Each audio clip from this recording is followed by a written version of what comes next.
point where every single day at the Minnesota Attorney General's office, we're hearing about one issue or another that deals with the legal rights, the human rights, the right to immigrate, asylum rights of people in or around the border. And it's obvious that the problems don't start at the border. They start long before that.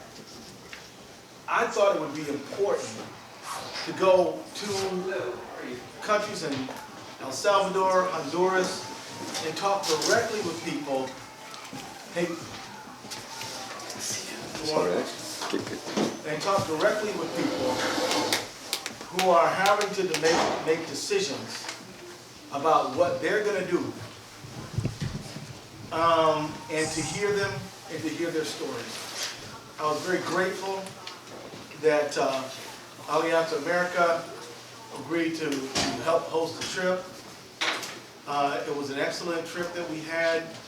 I'll talk about my experiences more, but at this point, I'll let my co-panelists make some other their introductory remarks on their observations. We can maybe go 3 minutes apiece and then answer some questions and then turn it over to you.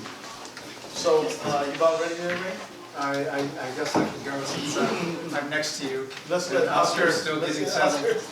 Yeah. Go ahead. Okay. So I'm State Representative Raymond Dehn, and I had the pleasure of being on a delegation, and it was a different delegation than the one that the Attorney General is this on? It should be on. Yeah. Okay. That the Attorney General was on.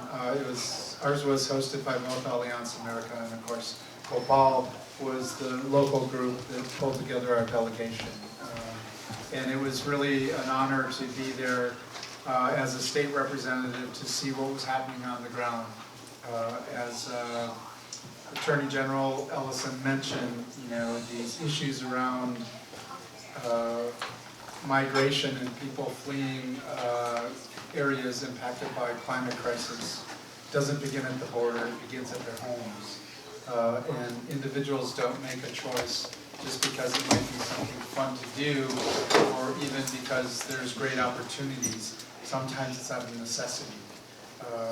There were a few places that that really touched me, and I know that we'll talk a little bit about them, but there was a town in Honduras called Wapinal, and a mining company had come and begun to do exploration right next to the river that was the life of that city, and began to add sediment and other things, and of course it means that their community is being negatively impacted by what I've come to call these extraction companies, whose main purpose is to come in and extract the resources and then leave. So that was a really touching, and we'll probably talk about that a little bit more. And then we went to a town called Suchitoto, which is a fairly small town, and a town that was played a critical role in some of the Civil War and the guerrillas and things. And it was really touching for me to be there because I remember the news of the Vietnam War and that type of a warfare, and to actually be and to walk in those trails where the resistors were resisting was pretty moving. And we like to think that these things are long in the past, but this was the 1980s, in the 90s, not that long ago, that people were struggling for a quality of life in El Salvador. So I'll end it there and let some of my fellow colleagues go. Do we want to go to Oscar first? Or? Okay. Hi all.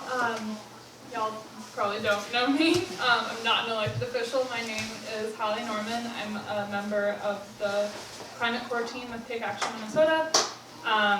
And I mean, first off, I feel really, really lucky to have had the opportunity to be a part of this delegation. I was in the same delegation as Ray, and we did also overlap with some of the visits that Attorney General Ellison's delegation did. And I guess for me, So my whole family is from North Dakota, mostly farmers, and so like for me, I really regularly hear the things that they're dealing with as people who are like deeply, deeply affected by the climate crisis, but don't necessarily believe that it's real, but are seeing the effects of flooding every day, and are seeing the effects of drought and irregular rainfall every day, and even are seeing the effects of like not being able to get train cars to ship their crops in because all of the train cars are coming from the oil fields and are already full. And so I guess the thing that was really pronounced for me, and part of the reason that I really wanted to go and felt lucky to go in the first place, was that I think we, in both large policy conversations and more like, and the conversations that I'm more regularly having at the like organizational or individual level, we kind of forget how similar the issues themselves are, even if they look different or sound different. And so like, we met with community leaders in both Honduras and El Salvador who had experienced or like had seen and heard farmers in their communities dealing with the exact same issues that my family's dealing with. And I think like, I don't have a clean resolution to the trip, and I think that is important to me because it's an ongoing work and an ongoing process of like figuring out what I take from this and how I want to put that into my own work. But the biggest takeaway is that they're very connected. Thank you. Hello, my name is Marco Hernandez. I am the environmental justice organizer at COPAL, who helped organize the COPAL delegation with the biggest help from Alianza Americas. Really appreciate Oscar and his team for helping us out a lot and making this trip possible and opening many people's eyes towards the climate crisis and forced migration. For me, I always go back to when we visited the chapel where Archbishop Oscar Romero was assassinated, used to give his mass, and his home is right there as well. And for those of you who don't know who Archbishop Oscar Romero is, he was very huge back in the 70s with liberation theology, preaching against the Salvadoran government, and also the guerrillas fighting, just basically talking against violence and hoping for a better world, and preaching that to every mass and through the radio as well. And I remember sitting in that chapel, and in there it was just a lot of energy. It was the epicenter of not only love but also pain, because that was the same place where he was giving mass and he was assassinated by Salvadoran military personnel who were funded by the U.S. military during the Reagan administration. And so, going to Honduras and El Salvador, in the news, we always see the one-sided story, which is, usually the rhetoric of being overrun by gangs, drug trafficking, violence, and no hope. But we did get to witness a lot of love in people's hearts, especially the activists and the organizers that decided to stay in their communities or go back to their communities after the Civil War to rebuild, to fight for social, racial, every type of justice there is for the people in those communities. And what breaks my heart is that love is countered still by U.S. military aid, especially to the Honduran government, which has been proven that's being led by a narco-trafficking dictator whose brother of President Juan Orlando Hernández of Honduras has been charged with drug trafficking charges in New York, convicted actually, thank you, in New York recently. And so just seeing that there's still cash flowing to these hands that are using those militaries not only to protect, not to protect their own people, which is the purpose of government, to protect, to serve for the people, but protect foreign interests and economic interests as well, especially when it comes to Canadian and American mining companies putting themselves next to indigenous, Garifuna, who are Afro-descendants in Honduras, and rural farmer communities in Honduras. And so just seeing that they're using their military to hurt their citizens because they see the profit of mining those golds, those irons, in which they use cyanide to extract those metals from the earth and then dump them into the rivers where people rely on that water and on that marine aquatic life for food, water, bathing, cleaning, and feeding their children. And so I'm going to leave it with that because there's definitely going to be more information being said on that reflections, and hopefully y'all will have an open heart to what we have to say. Excellent, excellent. Thank you. Ellison, you ready? I am. All right. Make sure you speak into the dent. There's a dent on There? the microphone. Yep, there it is. Very good. There you go. I'll do my best. Good evening, everyone. My name is Oscar Chacón. I'm the Executive Director of Alianza Americas. We are actually a Chicago-based national network of Latino immigrant-led organizations or Latino immigrant-serving organizations. And we exist essentially to advance a policy advocacy agenda that is unusual not only because of who is advancing it, but because we, from day one in 2004, when we were founded, we were convinced about what these gentlemen and ladies have been saying, namely that our lives are deeply intertwined. I mean, that the life of Mexico and Central American countries, and for that matter, the rest of Latin America and the Caribbean, is deeply intertwined with the one that we have here in the US, for multiple reasons and over many, many, many years.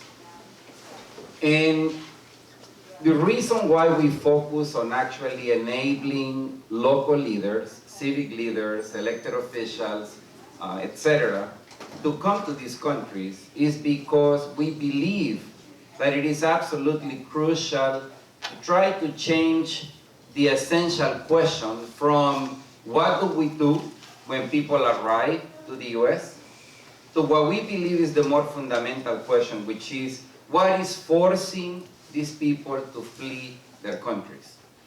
And the more we can focus on the latter question, the more likely we are to find solutions that are going to make sense in the long haul. Let me just say that as I was arriving to Minnesota, you will be not at all surprised of what I am about to say, which is that in spite of everything that is going wrong in Honduras and in El Salvador, most Honduran and most Salvadorians still want to be in their own countries.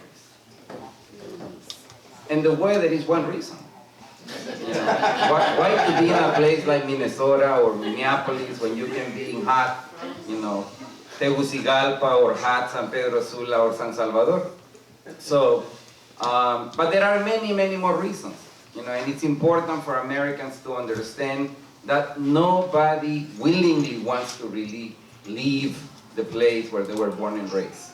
People are usually forced, to do that. And that is true all over the world.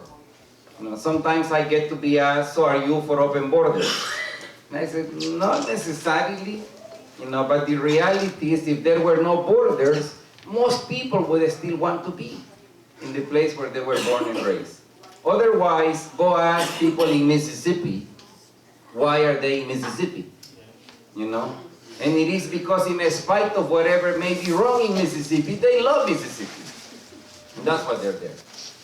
And so, I want to just end saying that as I walked in, you know, and I was looking at Ray and Keith, immediately came to my mind that these two guys lay on the floor as we were being demonstrated the skills of a youth violence prevention program in San Salvador, and they were doing skateboarding, and they volunteered to be on the floor so that this guy could jump. I think that's more or less the way it went. But the bottom line is, it was important for people in Honduras and in El Salvador to see both somebody like Keith Ellison, somebody like Ray, but the young people who are also here in solidarity with them. Just to know that there is somebody in a land they have a hard time imagining what is it like, to know that they care about them matters, you know, for a place like Honduras or El Salvador. And let me just end with a somewhat sad notice. I learned last night that the mother of Father Melo, which is an important leader in Honduras, we were visiting actually with a lot of his team in El Progreso, passed away yesterday. And he's obviously saddened about this, and just wanted to share the news because if he hasn't yet been in Minnesota, he will eventually come to Minnesota too. It's a great guy and somebody who, for those of you who know a little bit about environmental fights in Honduras, Berta Cáceres was one of his closest friends. And I believe that the only reason Father Melo is still alive, the only reason he hasn't been killed, is because of the fact that people like us visit constantly and make it very clear that it would be unacceptable to have something like that happen at this point in time. So thank you very much, and I look forward to any questions you may have. So,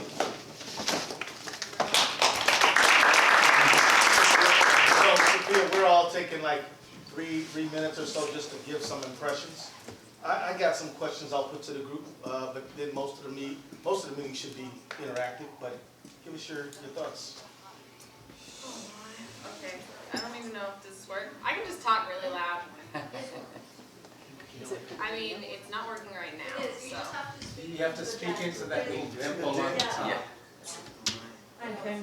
There you go. So, I don't know if we introduced our names, but my name is Sophia Benrud, and my pronouns are they and she. I don't know if we did that.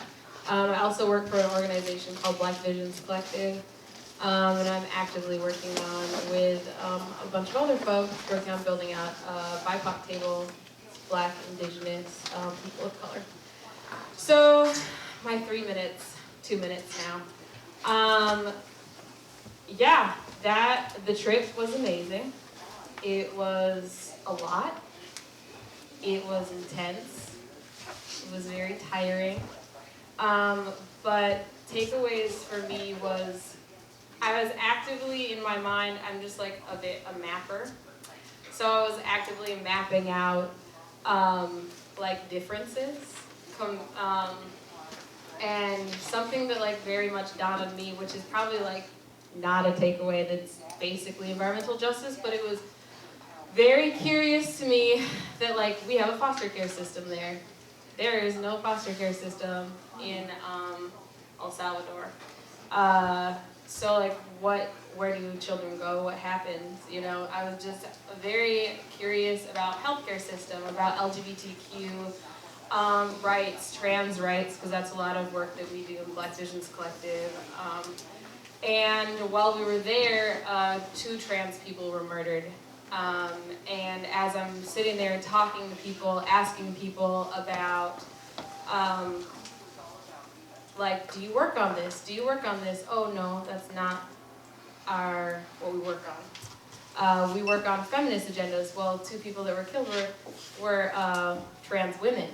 So I just like learned about a lot of different differences and comparisons of just how we deal with things and how things are being dealt with down there. And also just talking about like, we were talking about the caravan that came up and started in Honduras, and a lot of folks that were in that caravan were LGBTQ folks and women.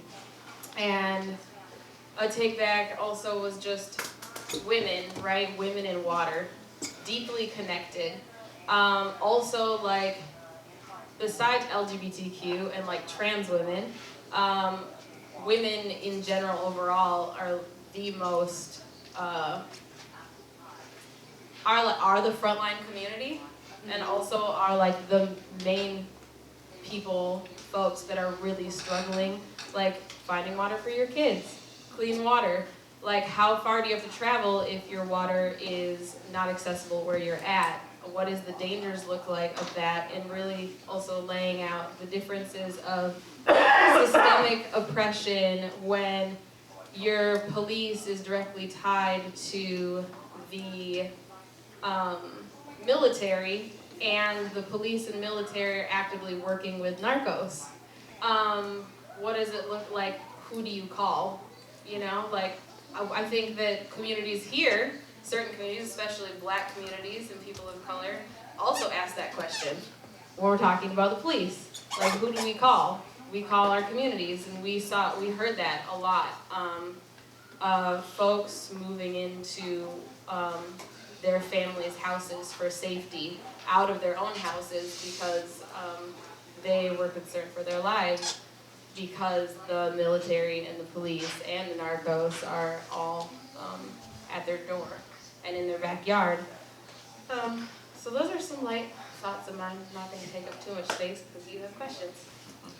Well, good, and I want to draw out a little bit more about the trip. So I'll maybe I'll start with you. What do you think? You're warmed up already, right? You met a lot of people. Everybody here met a lot of people. Could you pluck out, and I know this is not easy, one of them, to talk about how that interaction helped to sort of define your experience on the trip? I know I'm asking you something challenging because you met a lot of people and they all shaped your trip. But if you think of one person you met, it's like, you know what? That person I'll never forget, and here's why. And can you do it in like 2 minutes? I can do it in less than that. All right. Okay, so I have yet to learn this person's name, number one, because I don't speak any Spanish. So that was a dynamic on the trip that was great and interesting. But I have one specific person, and we have been talking on WhatsApp. And she calls me, and we don't know each other's names because we can't talk, but we make facial expressions and pretty much tell each other that we love each other. And it is a grandma from one of the communities that we visited, and we did talk for a little bit. We never asked each other's names, and it just dawned on me now that we both don't know each other's names, and we've just talked about like multiple different things. But we talked about birthing in her community because I'm a postpartum doula, and she was like, oh yeah, like birthing in the hospital, birthing at home, and it was just like, she just hugged me. Aww. And I would say that was like my favorite moment of the whole trip, was like walking next to this like elderly, beautiful woman and us not having to talk to each other, but just like looking at each other and seeing each other. And we were just like walking, we're holding each other's hand and listening to everything that was going on. And then she called us from the airport, and everyone else talked to her, but I didn't again. But yeah, so that was my main person. But that was my moment with another human being. Which country? It's all in the eye, y'all. Yeah. Honduras. Sure. In Wapino. For the group of women that the men were all locked up and in jail. And we went and visited their river that they're fighting for against a mining company. Oscar, now you've been to the region many, many times. I didn't say I'm from El Salvador. I was born and raised in El Salvador, so it's really hard for me to pinpoint one person because everyone, I believe, had a different reason for them to be remembered. But I guess for me, the main person was the sister who actually opened up the home museum, which is the little residence where Archbishop Romero used to live, when he was Archbishop, and he was literally 40 meters away from the place he was shot and killed. So I am ashamed to say I don't remember her name, but she was so gracious and impossible to forget. Yeah, she was amazing.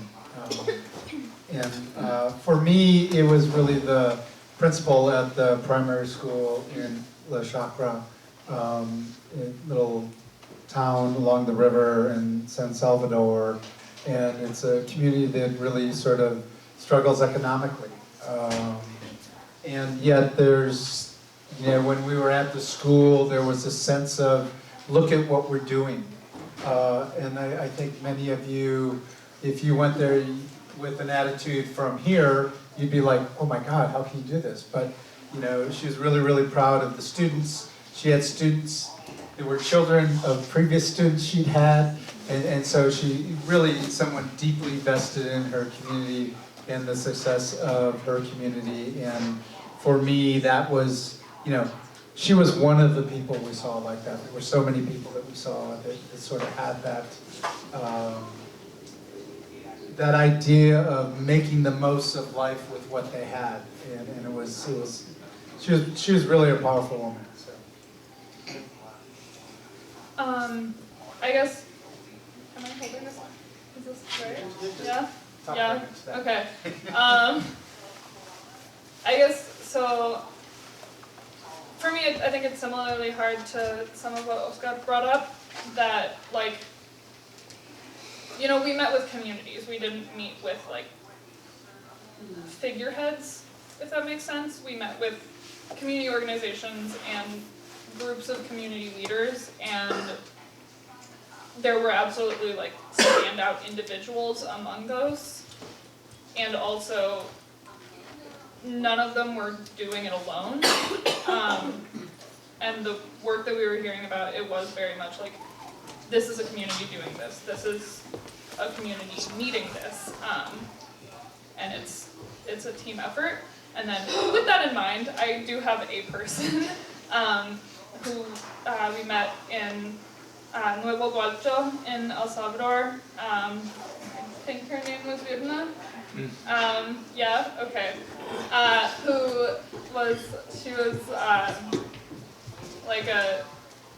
we met with this whole group of leaders from the community, leaders in the youth organization and on like their local municipal council, and former guerrillas, and got to like actually be in their community and see, like we visited their community library, and we went on a really pretty hike down to the river and the waterfall nearby. And the whole time that she was talking, she had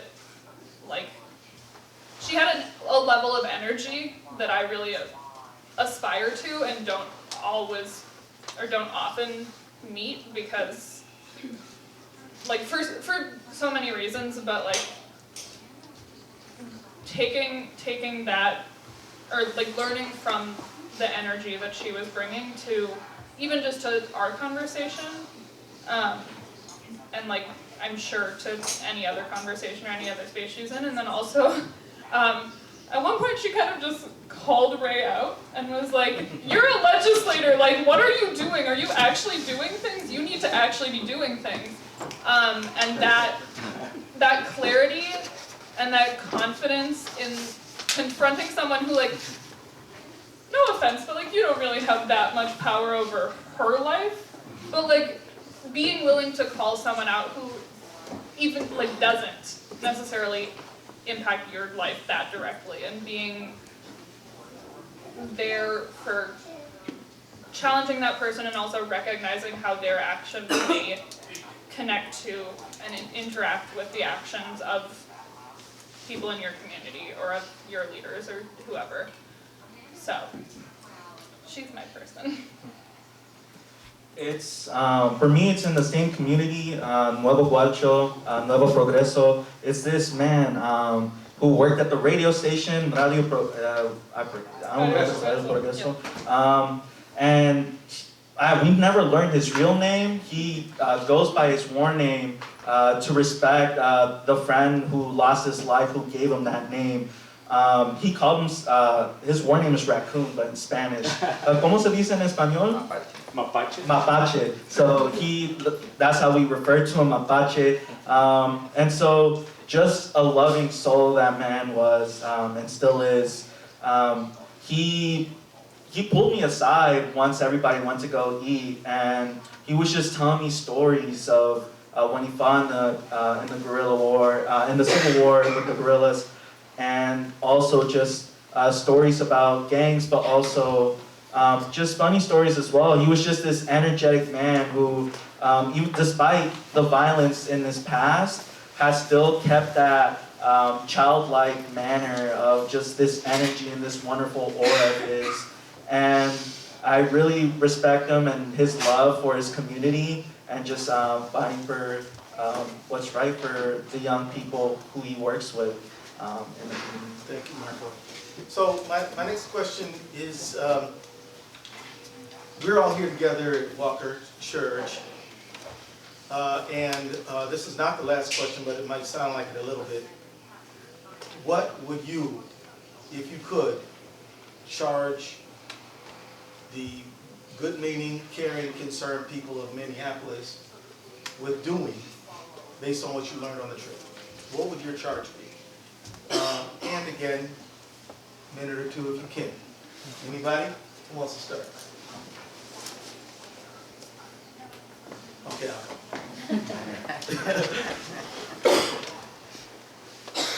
people are not migrating because they don't like their home or they don't want to be in their home. They're literally being murdered. We met this guy who was, I think, the mayor of this Garifuna town, and these people really got no support from the government at all, and one of the first things they want to tell us is that when the government kills us, nobody cares, nobody does anything. They have impunity if they murder us. And then they went and talked about, you know, resources that they needed that they just couldn't get, and people who were trying to infringe upon their land. But I would say that when you hear, and I know y'all don't need to be told this because you know that's why you're here, but one of the things I would charge us all with is spreading the word that people are literally being chased out of their home and getting on a 1,000-mile trek to go stand in line at the Mexican border is the safe place for them relative to where they are at the moment. So that's why people are migrating. And if you ask them, would you like to go home? They're like, absolutely yes, but I don't want to be shot, I don't want to be killed, and it'd be nice if I could have some economic opportunity, including fishing. They have to pay these people live on the coast, and it's the prettiest ocean you ever saw right there, but they gotta have a permit, which they cannot afford, to fish. It's, y'all understand what I'm trying to say here? It's crazy. And so the one thing you think they would do, you go on the ocean, go fish. They cannot, without fear of arrest. So I would charge us to say they're moving because they have to move to survive. Who wants to go next? Well, I mean, I'll just add that, you know, we need to tell their stories because they're not able to be here to tell their stories, so we have to tell their stories. I think there are a lot of people that just don't know what the conditions are like and don't know what's happening relative to climate change. I mean, we heard of areas where they used to have a growing season. It's called the dry part, I believe. And now their growing season, it rains, their plants grow, and then they go into drought for 6 to 8 weeks. And you know, this isn't Minnesota where you have, you know, irrigation and things like that. So their plants die. And then of course the rain comes, and without any solid root structures, you know, the land gets washed away. So I mean, there's some real issues that I think unfortunately too many people don't know what's happening. And I think it's incumbent upon all of us to tell those stories of those individuals and you know, as Attorney General mentioned, why people are fleeing and trying to get out of their conditions. It's not they're not doing it because they have, other options. They're doing it because that's their only option. Other charges? Since nobody wants to take it up, I'll say, look, and it's not like it's just Hondurans or El Salvadorans decided to be mean to Hondurans or El Salvadorans. The United States is deeply implicated in the environmental crisis and in the safety crisis. I mean, there hasn't been an election in Honduras in at least a decade that the United States did not play an undemocratic role in. In fact, I'm not trying to imply that Hillary Clinton had anything to do with the death of Roberto Castro. I'm really not, because I actually don't. That's not my point. My point is though, is that when Zelaya was deposed in a coup d'état, Hillary Clinton said, well, let's just have another election, and yes, the coup leaders can participate in the election. Let's just get this behind us quickly, and let's not worry so much about what happened to Zelaya. Roberto Castro gets up and says, well, wait a minute. You can't just do that. We're supposed to oppose coup d'etat, military takeover of a democratic election. We can't allow that. She called her out. That same government, after they took over, ends up, she gets suspiciously murdered when she was not protected. That government, they run for office again. They're losing the election around 6 o'clock in the evening. Suddenly the election count stops. They start counting again at 11. Guess who's winning again? Juan Orlando Hernández. And just like Marco said, his brother was convicted of 5 counts of selling dope right in New York. And one of the main witnesses against him in custody ends up getting murdered. And nobody knows how this happened. And these are allies of the Trump administration, and the prior Democratic administration tolerated them to a substantial degree. So what I'm saying is, I believe we can have a just foreign policy. It's not easy, and it certainly is going to take more than yelling at a politician. It's going to take more than that. It's going to take a sustained effort by all of us.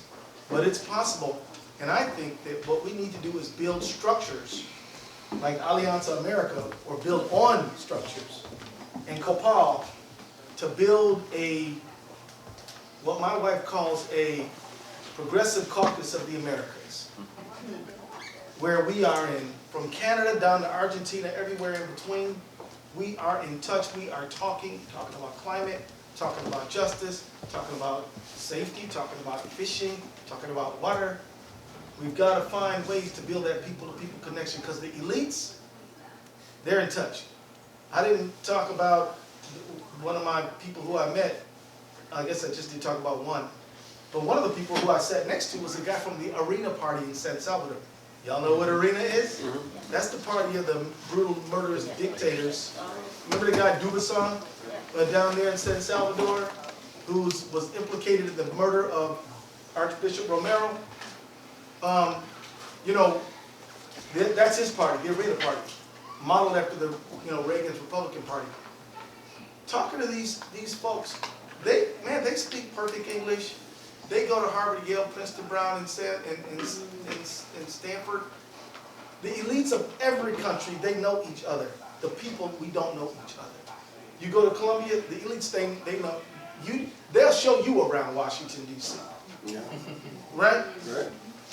But we need to build those connections, people-to-people connections, which is why all of your stories about people you met gave me a warm feeling in my chest here. Okay, so next question. How did you feel when you visited Iberia community and Rivera Hernandez community? Y'all remember them communities? Y'all remember Iberia, because that's where you took the picture. Well, how did you feel when you saw, what did you see, and how did it make you feel? And what does it say about the mean, scary gangs that we're supposed to all be so afraid of? Does anybody want to touch this? No? I meant that ironically. So. Well, I just want to put out one thing, that like the gangs that we're most supposed to be most afraid of in El Salvador are gangs that were started in the United States by Salvadoran immigrants in California who were then deported back to El Salvador. So they're gangs from the United. They, like to Keith's original point about like the relationship between U.S. like government and military support and really so many Latin American countries and coups and like there are really, really deep ties to the United States and the promotion and like perpetuation of far right and extremely violent governments, dictatorships, coups, you name it. Like it's been happening for decades, it's happening right now. So it's that, yeah, just want to put that out there. Michael? Yeah. We didn't go to the other community we're talking about, but we did go to Iberia, and just looking at just the type of activities, because they were doing samba, breakdancing, skateboarding. They also have this facility called El Cubo, or the Cube, which is literally a cube, a glass cube, 2-story, where they're able to practice their arts and build on top of it. And upstairs, they have an area where they have TVs and PlayStations and computers with programs to learn other different languages, such as English. And so it gave not only the community and the members of those communities something to do, it kept them off of the streets, and it helped them grow in their art, whatever it may be, so that they can go out there and survive with their art and also grow and thrive with it as well. And it was just something wonderful just seeing, and I hope everybody else had a similar feeling about it too. I ask you all this question because, just for context, when they say where's the country with the most homicides, they'll name Honduras and El Salvador. Of course, they'll name the United States too. But my point is, if you read the news and you listen to some people, they'll talk about the gangs. Now, of course, I'm not saying there aren't gangs. What I'm saying is there are people, there are kids, there are kids who are denied opportunity. And we're implicated in that. Their governments are also implicated in that. And, I was just amazed at the talent, the ability, the love. We were in Hernández, Hernández in Honduras. Now, that's supposed to be the most dangerous neighborhood in the Americas or something like that. Little kids doing all kinds of cool things, making things, run by women. Who ran the place, but there were boys and girls there learning skills in very difficult situations, which proves that what they say about what they say about us, ain't true. That there's opportunity to if you cultivate talent in God's gifts, my term, that they are there, but they're being denied and they're being suppressed. And we've got to highlight that and call that out. I don't know if anybody else wants to talk about. You were the photographer in Iberia. Remember you said that me and Ray got jumped? Yeah, oh yeah, I have lots of photos. And we literally did get jumped by a skateboard and a kid. We laid down and get jumped over. He wasn't much of a kid. He was a young man in his early 20s. 20, yeah. I'm 56, so everybody. So look, anything you guys want to say before we invite you all to make an observation, tell us what you think is important, or ask us anything about the trip? I have one thing to say about the community. This microphone's okay. Is it working now? No. I'm trying to talk into the nipple. I'm just gonna talk loud. I'm sorry, this is not. Is it like attached to your video camera? Is that why I have to talk through this? No, talking to the den. I have a loud voice, so I can totally just talk to y'all. Can anyone not hear me right now? Okay, cool.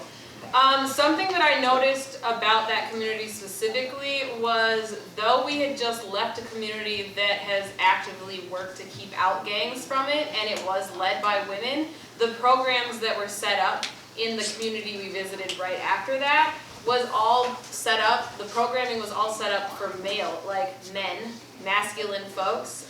So that was a very interesting dynamic, because the people that were teaching in those spaces, in different spaces, like reading books to children and teaching languages, were women, but there weren't any like program, like all the people that were showing off their skills and stuff like that were predominantly men. So that also was just a curiosity that was brought up within our group on a conversation of like what kind of programs and how are we like, how is like equality being built out for keeping folks out of whatever you want, gangs, trouble, and like also providing outlets. Cause like femme folks need them too. So that was just something that we noticed, and it was very interesting, right, to be in a lot of spaces throughout this trip where it's like led by women, but also missing out on like a lot of programming for women in different ways. And also talking to like politicians, right? I do have something that I think people in Minnesota could do. I wouldn't say like you don't need to listen to my story about my trip, but I do encourage you to listen to people's stories that already live here, that are from there, and to highlight theirs, because I don't want to tell somebody else's story. I think it's important for you to listen to their story and create space for them to be able to tell their story. I also think that we should shut down all the ICE facilities. Like, if we're really living into like what we believe in, and if you really do agree that people do want to live where they need to be, like, I mean, where they want to live, then like, why would you be putting them into ICE facilities? My family, personally, like, my niece, right, was without her mother because she was locked up in an ICE facility and couldn't believe it when her mom came back. So when she came back home, $20,000 later. You know, like, families don't have that amount of money, and I just encourage y'all to think about what your next steps and what your commitment to migration is, because it's happening right now. And the moment that folks get let out of custody in Minnesota, they're instantly being picked up by ICE. All right, so now it's up to you. Yep. Yeah, I have a question for Mr. Ellison. I think based off of like some of the conversations we've been talking about gangs. And one of the largest gangs, I would say, in the United States is ICE right now. And so based off your trip, you seem to be pretty like complimentary of the people down there and here. What are you doing to shut down ICE in Minnesota? Well, and the second part of that question too is like, if we're talking about the migration of indigenous people and water in Minnesota, right now there's a pipeline that's slated to go across northern Minnesota called the Line 3 pipeline, which you haven't come out against. And so I'm wondering how this trip relates to that pipeline and your support or withholding support from that pipeline. Because right now, like, the state is kind of sitting by while the cops organize and develop forces to make it impossible for indigenous people to protect their water in Minnesota. So I guess first question, ICE, second question, Line 3. so let me tell you, regarding Line 3, I'm not gonna turn this meeting into a Line 3 meeting. I'm more than happy to call you later, and we will talk Line 3 till both of our ears fall off. But on the first question, which I think is on the trip. So you're not going to answer that question? No, because I'm going to talk about immigration. I'm going to talk about the trip. I'm going to talk about ICE. I'm going to talk about those things. I think we're going to focus on what we're here to do. What am I doing? Well, let me tell you. First of all, we engaged with the county to tell them that Stanek, when he was the sheriff, was unlawfully detaining people to wait for ICE to come out. 2, we sued Noble County, which is a Minnesota county, because they also were holding people until they were picked up by ICE. And so we were in a lawsuit with them. We won that lawsuit. So that's litigation that we did that we actually were successful on. We are currently suing the federal government regarding DACA, asylum, TPS. We submitted amicus brief on that. We're suing on the child separation policy in cases. I'm speaking out on U.S. intervention in Latin America. And let me just say, look, man, I get calling politicians out and all of that, and it looks so very militant and all that. But this is not a thing where, I mean, I'm not Donald Trump, okay? We're here to solve some problems together. I'm doing what I can do. And let me just tell you, as the Attorney General, I can't write the law. What I can do is enforce it. And I'm enforcing the law against the Trump administration and people like the Sheriff of Nobles County who are violating the right of people who migrate to this country and violating their right to lawfully seek asylum in this country. So we have no less than 1, 2, 3, 4, 5, 6, 7 lawsuits going on immigration matters, not just with Latin America, but also Liberia. And we're contemplating several other with regard to the Muslim ban and the travel ban. So line 3, later, I promise. That's my answer on your first question. Yeah.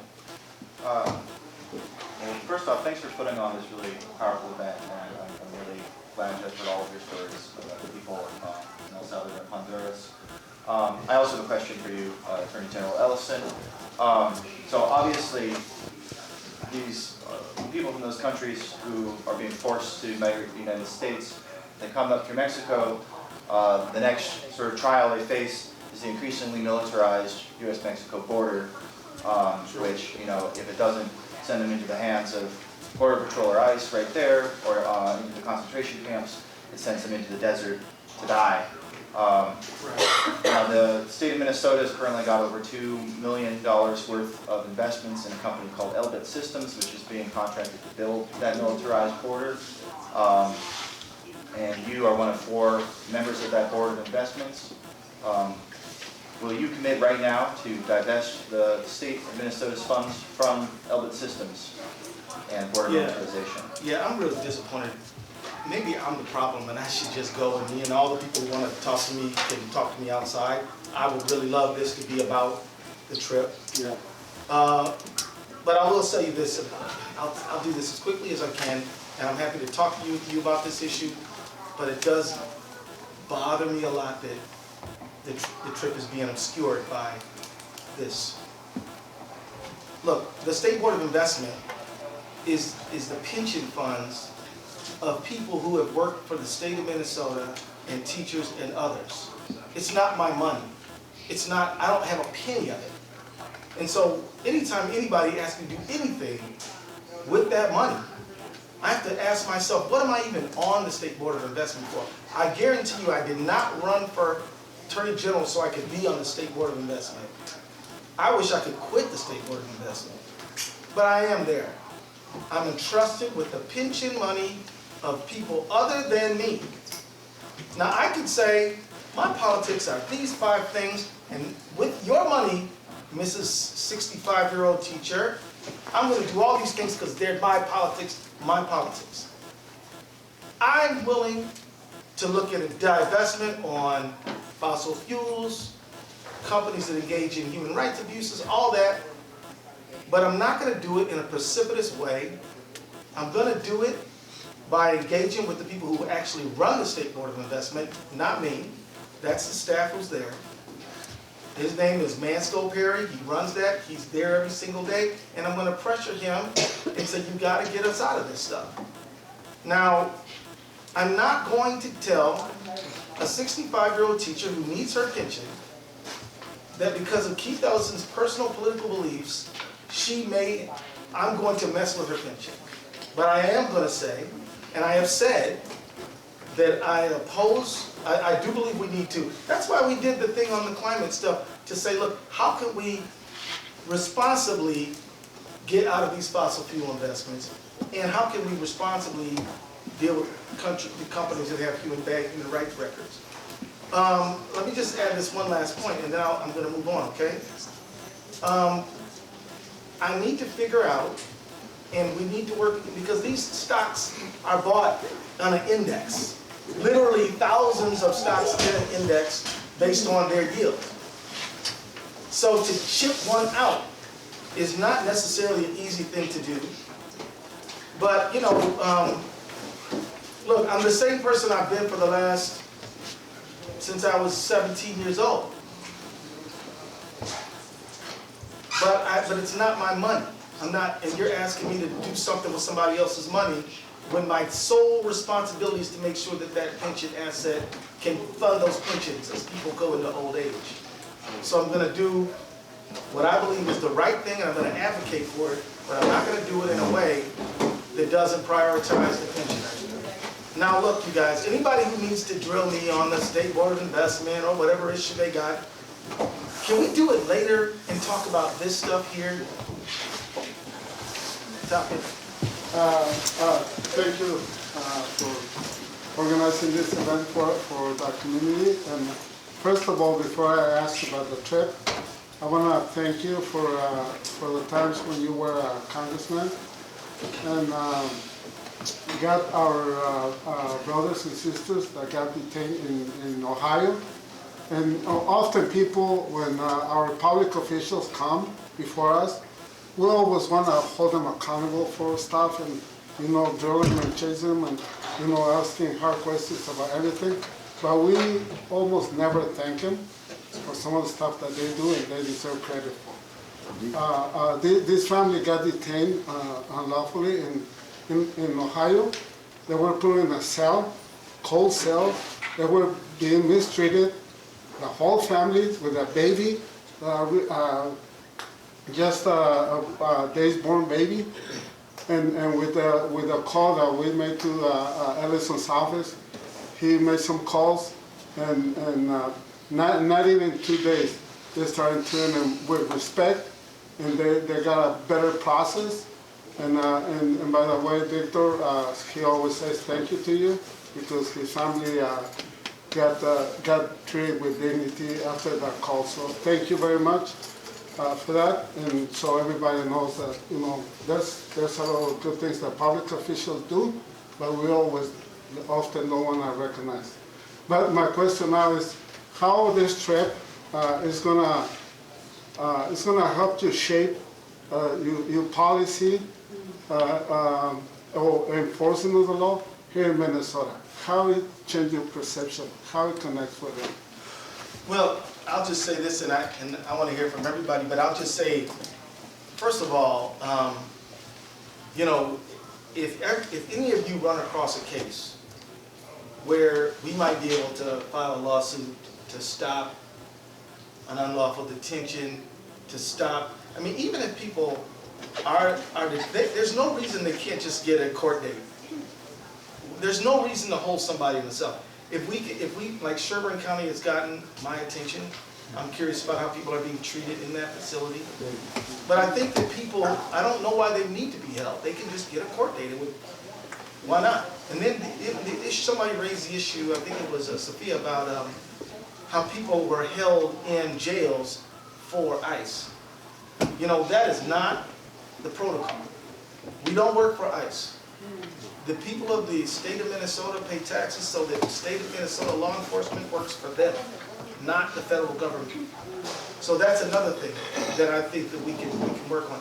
And then, as I said, asylum, there's a 1951 treaty which says that you may cross an international border as long as you act lawfully, report to the lawful authorities. You should get a process so that you can talk about your asylum, and you can make, and also connected but separate to that is the idea that the Trump administration is trying to say that fleeing domestic violence or persecution because you're gay or trans is not a legitimate basis to leave. It is a legitimate basis to leave, and we have to fight on that front. So these are things that all help inform me, but the real thing that really did it for me is it moved it from the intellectual to the heart space. Listen to people talk about, I don't want to leave here. I'm running because if I don't, I'm going to be pushing up daisies and talking about the impunity. And then, you know, I mean, we're actually thinking, you know, how can we got a bill called the Berta-Costas Act in Congress. All of us need to call up to support that. Ilhan's on it. You know, is the whole Minnesota delegation on it? Can we get a hearing on that bill? How come that bill hasn't been heard? It ought to be. And what it would do is say no U.S. military aid to Honduras. And I'm telling you, when I first got aware of this problem, I did what I thought was the right thing to do, shot off a letter to the State Department, talking about the outrage, saying it had to stop, blah, blah, blah, blah, blah. And then I said, give me all the letters, because they keep the files of the letters. And they sent me back the letter. I mean, I could definitely balance a piano with that stack. But I mean, you know, I could probably reach to the highest shelf in my kitchen on that stack of papers. They don't care about our damn congressional letters. We need to take their money. And that's the thing, the Berta-Costas Act, have y'all ever even heard of it? Sure. You know, so it's a good thing, and it hasn't had a hearing. We can demand a hearing. And I think now with the Democratic majority, we should be able to get a hearing. So that's all I want to say about that. Somebody don't ask me a question. Steve? No, I think. Oh, yeah. Oh, sorry. Yeah. Thank you all for being here with us. I'm really interested in this topic. I guess the thing that comes to mind, and apologies if you feel like it's already been answered in different ways, and this is for anybody. You know, when I think about in Central and South America, the moneyed interest by like corporations, U.S. corporations and Canadian corporations, and that there are some, you know, some politicians who are connected to that stuff. What is the best way we undercut that amount of power and money that's invested in keeping these countries like that is invested in violence and disruption and people not having control where they live? Like, do you think the best way is to do like things like the act that you're talking about, or are there more disruptive things we need to be doing here in the States? I don't know. I just want to hear people's ideas. Anybody? You said all the above. All of the above. Me, can I say more? Yeah, please do. Let me begin by saying that the issues that people are facing in Central America, the most essential issues that they are confronting, are not really different than the issues that we are confronting in the U.S., the majority of people. I mean, if you ask me, you know, what is the #1 problem that hurt us the most, whether it is in Honduras or in Minnesota or anywhere else, frankly, in most of the world, is the economic system that has become the rule. You know, a pope actually referred to this economic system as savage capitalism. I mean, that is the root of the problem. And it did not begin 10 years ago. I mean, it's been there building up over centuries. And I want to relate that to some of the questions that were asked earlier that probably belong indeed to a separate conversation. But, you know, I've been doing this kind of work for nearly 40 years now. And I remember as the Salvadorian Civil War was coming to an end, I was talking to a guy who was a rebel commander in the rebel army. And I asked him, you know, what are your fears about the fact that this war is coming to an end, and that it's coming to an end in a stalemate of sorts? And he said, well, what I'm really fearful about is that I know that it's much easier to blow up electrical poles and electric grid in a country than it is to put it in place. And it seems like simplistic, But I think that the issue in the end is that undoing a system of oppression, it's very, very hard. And it's not gonna happen overnight. And I think we need to indeed figure out not one, but multiple ways to go about it.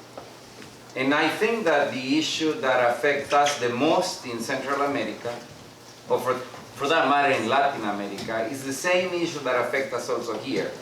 We do not seem to know where do we want to go. What's our alternative? Can we define with clarity what is it that we want and do it in a way that is inspirational to most people? And I think that that is something that we also need to work on. I am sad to say that last night apparently the Democratic leadership in the US Congress agreed to a budget deal that will actually give the Trump administration $1.375 billion to continue to build the wall. And they also gave him essentially a blank check in as far as deciding later on if they want to use funds appropriated for one thing in the Department of Defense to then use it, for example, to build the wall. So those are very sad developments, that don't help the cause that we are talking about, whether it is the cause domestically here in Minnesota or the global justice, causes that we are talking about here. So again, I think that the issues we're facing are not under any stretch of the imagination easy to resolve or simple, but I believe that we need to be more creative, and that's when I said at the beginning, all of the above. We really need all of the above, and do it in a way that does not demonize one versus the other. Have you ever been to Central America? No, I'd like to. Y'all heard her, she wants to go. Seriously, one of the things we need to do is more people-to-people interaction. Well, and that is my question is, how big was this group, and are there future trips planned, and how would some of us apply to be part of those trips? Ours is Yeah, for the COPAL trip delegation, it was a group of 7 people. And I was the one who went around to recruit people. Basically, what we were looking for were elected officials from both sides of the aisle. We couldn't get a Republican representative, but we had Ray. I'm not cool, by the way. But we also had Sean from the 1% campaign, Halley representing the climate action team from TakeAction, Sophia from Black Visions Collective, as well as Ale, who's a student from College of St. Vincent, St. John's University. We did a college tour when we brought an eco-feminist militant from Honduras, Wendy Cruz, to do a speaking tour to 6 different colleges. And I went to go see who were the students that we would think would benefit most from the trip, and would, basically that. And so there was no application process except for the students, but for the environmental organizers and the other organizations, it was just basically getting a feel of the environmental organizations in the Twin Cities, especially those that are white-led and doing policy work, because the whole purpose was to get people to think globally and act locally. And so for the next trip, we'll be looking at a similar demographic, but opening up to, I guess, a more diverse group of people. For our part, COPAL, right now there isn't any delegation trip planned, but we're thinking of planning one for 2020 or sometime in the near future. But then there's Witness for Peace. Moni, you want to talk about Witness for Peace? Moni was on our trip too. Hello. Witness for Peace, who knows about Witness for Peace? Witness for Peace is a national organization doing delegations like this one. It's similar but different. I've been part of Witness for Peace delegations and also this delegation. Beautiful to be part of both. I think it's going to Honduras pretty soon. If you go to the Witness for Peace website, I think you're already here. We're working with Witness for Peace on a delegation, but it's a black-only delegation. Is there one for Something that's Honduras? brewing, yeah, for Honduras. Yeah. And we have, you know, so, I don't wanna cut you off. You finish your story and then I can add on. Oh, no, basically is that, I'm from Colombia and I've been with Witness for Peace in a trip to Colombia, 2 trips to Colombia. This is my first time in Central America with Alianza, but Witness is another option, and Witness does delegations to Cuba, Honduras, Colombia, Mexico, and Nicaragua. So that's another option to stay tuned with what is going on. Sophia? I'll just say one thing. Yeah, go ahead. So we also had, with a coalition of organizations, brought somebody from Honduras, Afro, eco-feminist, Miriam Miranda, and, oh, okay. Someone was signaling me for something.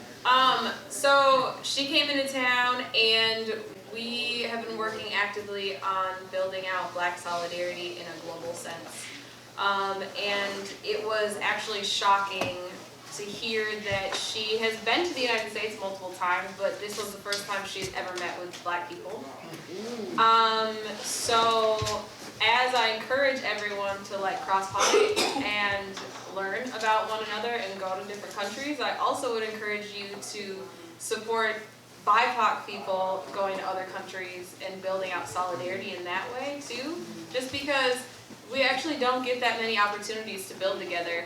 And we're the ones that predominantly in frontline communities that are actually dealing with the issues and have a lot of the solutions, and can really push forward from a very bottom-up perspective of like what actions we need, right? Like what our communities need. There's a great opportunity for us to build together and hear her stories, and also for us to share what we've been working on here. But Let me just say, it's about, I believe it's, we're creeping up on time.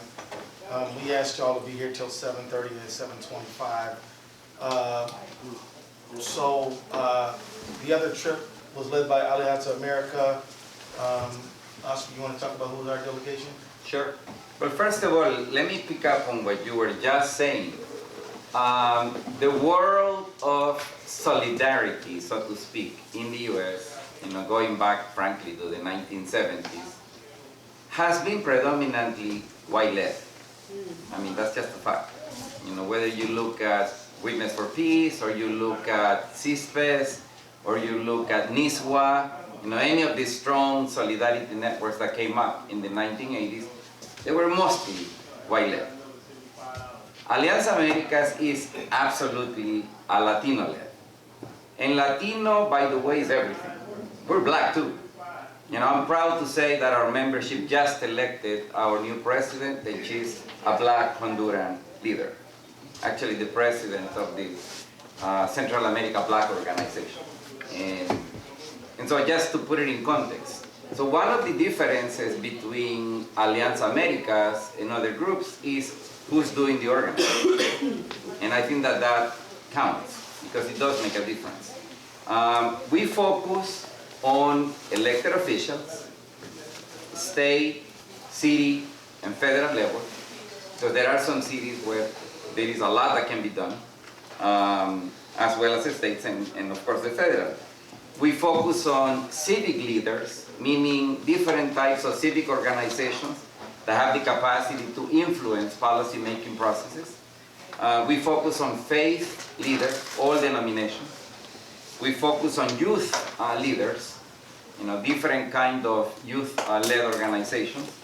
And we focus on philanthropic leaders, either individuals or heads of foundations, who frankly all have a common denominator. And it is that even though we are in the US, which arguably it's a country that is the center of many things happening globally, average US citizens are almost illiterate when it comes to foreign affairs. And so they don't even know exactly what to do. The question you were asking about what will this trip mean for people locally? You, I guess, asked the question. It's a hard question because we're used to think that all that matters happens here in the US, and it's not true. And so we need to begin by learning, in what way is it that we are connected. I also should say these trips are not cheap, they're costly. In our experience, depending where people are coming from, they can cost anywhere between $2,000 and $3,500 per person when you take everything into account. So fundraising to be able to continue to do these trips is absolutely critical, no matter who's organizing them. And we also make an effort to expose people who travel in Alianza Americas organized tours to voices that you don't often hear. And so Black voices, for example, is one group. Lesbian, transsexual, gay, voices are important for us. That's why we include them, in the trip. And so traditionally excluded communities, to use a broad generic label, are the kind of voices that we also favor, in terms of the interaction. And the last thing I will say is, I'm actually leaving on Sunday with another group, to go to Mexico City and the Mexico-Guatemala border.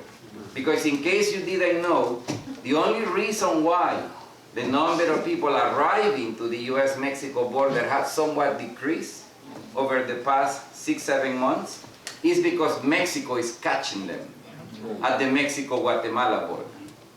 And we need to learn about that too. Let me say, you're going to have to be the last one. Actually, we're over time. So why don't you go for it there, and then we'll wrap. Then you'll have the last word. Go for it. Okay. No, I just want to say thank you for all of you that went to Honduras. I am from Honduras, and I'm part of the Honduras organization here. We fight for human rights, and then I have a conversation with Miriam Miranda, and then talking about the killing of a lot of organizers and her community, but also I've been killing in all the organization there. That is one thing, but my question is, I have a specific question about the international law. I don't know if the international law still exists, or because United States say we are the international law. That's what they say in the international arena. But this issue of the immigrant, what you mentioned right now about the Guatemala border, Honduras is one of the 2 countries, safe countries, to return all the people who managed to reach the border. They send them back to Honduras. You can be from Venezuela or any country to a paradise to wait for an asylum hearing or something. And then it's very questionable the issue of international law. What is the international law? That is one question. Another thing is, I can say a lot of things about. We can discuss here all night about the situation. I would like to talk to you about the impression you have about poverty, the intervention, the economical issues. But at the last thing, I'm gonna say something.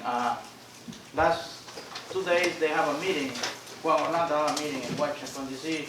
with Israeli lobby, and Donald Trump praised him, saying he's doing a great job.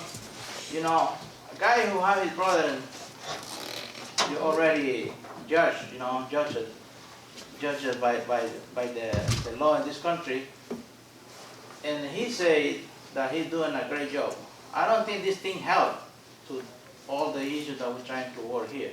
Besides that, a lot of money has been, they continue feeling money to that country, to the government, because he's doing a good job. And then everybody knows the corruption there. And then I just want to leave it right there. That question is a legal international question, because it's important what you doing. And then I like the idea you put in the table there at the beginning of the meeting of make coalition with groups like from Ochoa, from Chicago, and other groups, to really be more effective to expose the whole corruption, the whole scheme of corruption, narco traffickers, and all the things. I would like to do that, and I am open to work with through Honduras with other people who can build something like that, really to expose it, and then you know, because so many people don't know what's going on. Sure. That's it. Well, let me just tell you this. You've asked a very good question and made some great comments.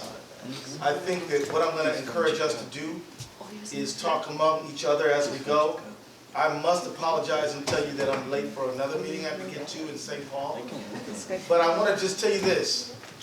I'm long-term committed to this issue, as everybody on this panel is and all of you are. Do you remember we used to have this thing called the Resource Center for the Americas? Let's figure out how we can get it going again. Let's build some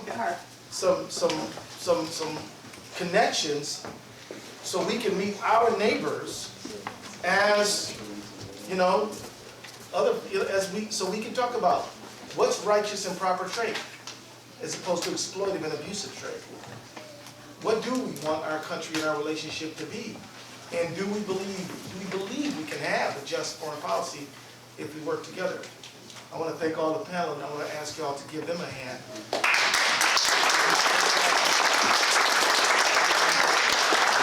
Also, last thing I wanted to...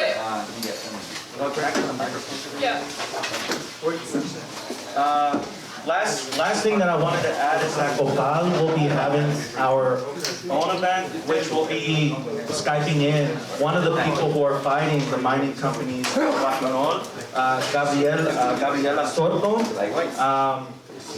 and also to talk about, you know, how the mining company has been ravaging her community, as well as the Honduran military taking away the heads of households, especially her father.